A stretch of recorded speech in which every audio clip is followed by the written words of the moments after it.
জন্য শুধু নিয়েছি, হেঁটে হেঁটে যাচ্ছি। দেখো এটা হচ্ছে নিউ ব্যারাকপুর স্টেশন, আর এদিকেরটা হচ্ছে মধ্যমগ্রাম স্টেশন। আমি যাচ্ছি হেঁটে হেঁটে। ওই দেখো প্লেন যাচ্ছে, এদের বাড়ির সামনে, একদম সামনে দিয়ে প্লেন যায়।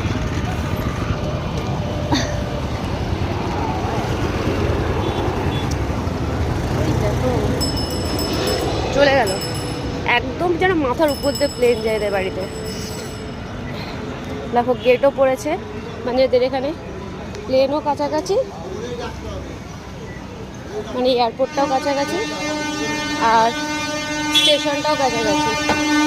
এদের এখানে অনেক অ্যাডভান্টেজ আছে, বাট আমাদের ওখানে কোনো অ্যাডভান্টেজ নেই।